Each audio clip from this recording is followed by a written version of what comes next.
Spa না কি আছে না জানি না, আমি এটার জন্য ওয়েট করতেছি। তো ভাই 48 পর পর্যন্ত দেখছি, এরপর কই? একটা টিম ভালো করলে কিন্তু সবার এফোর্ট লাগবে, সো এটা একটা টিম। বেশ মানুষজন দেখলাম, এদের আয়োজনটাও ভালো, আর লিউক্স চেম্বার ভালোই করবে আশা করি। সেলুনটা অনেক বড়ই মনে হচ্ছে, ওই পাশেও মনে আলাদা আরো জোন আছে।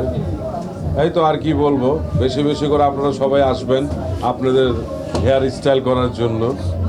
আর স্পা না কি আছে না জানি না, আমি মাসাজ নিতে আসবেন।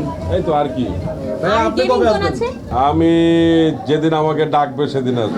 আসসালামু আলাইকুম সবাইকে, খুব ভালো লাগলো আজকে প্রোগ্রামটাতে এসে। যদি এখন পর্যন্ত প্রতিষ্ঠানটা দেখতে পারি নাই, বুঝতেছি না যে প্রতিষ্ঠানের ভেতরে আর কি কি আছে। যতটুকু শুনছি যে গেমিং জোন আছে, তো আমার আগ্রহ ওইটা নিয়েই, যে প্রথম শুনলাম যে কোনো একটা স্যালুনের মেন স্যালুনের মধ্যে গেমিং জোন আছে। সো আমি একটু ওয়েট করতেছি যে সাক্ষাৎকার পর্বটা শেষ হলে সবার আগে গেমিং জোনটা দেখবো, ওইটার জন্য ওয়েট করতেছি।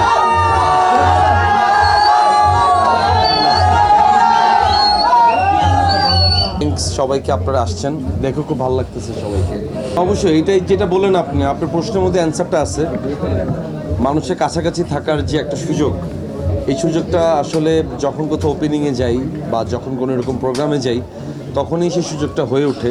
তো এটা ভালো লাগে, কিন্তু সেই অর্থে মানুষের সাথে খুব একটা বেশি কথা হয়ও না। তারপর যতটুকু হয়, এই যে ভিড়ের মধ্যে আস্তে আস্তে অনেকে বলতেছিল ভাই 48 পর পর্যন্ত দেখছি, এরপর কই? বা অনেকে বলতেছে ভাই 56 পর পর্যন্ত বঙ্গতে দেখছি, এরপর কই? তো তখন বোঝা যায় যে আমাদের কাজগুলোর সাথে একদম কানেক্টেড। মানে ইউটিউবে লাস্ট কত এপিসোড আসছে ও জানে, বঙ্গতে লাস্ট কতটুকু এপিসোড আসছে ও জানে, এটাই আর কি। সো প্রাপ্তিটা আসলে এটাই যে আলহামদুলিল্লাহ, যে আল্লাহ পাকের কাছে অশেষ শুকরিয়া যে মানুষ আমাদের কাজগুলোকে পছন্দ করে। এটা অবশ্যই ভাই সব মিলিয়ে লাগবে, একা তো আসলে পসিবল না কোনো কিছু ভালো করার জন্য।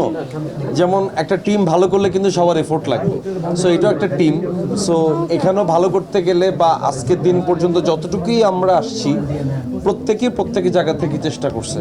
তো আমরা সবসময় ধন্যবাদ জানাই আমাদের ডিরেক্টর কাজল আরফিন অমি ভাইকে, এবং আমার যারা কো আর্টিস্ট আছে, ইনফ্যাক্ট আমাদের শুটিংয়ের প্রোডাকশন যে ম্যানেজারটা, তারও অবদান আছে আমাদের কাজটা ভালো করার জন্য।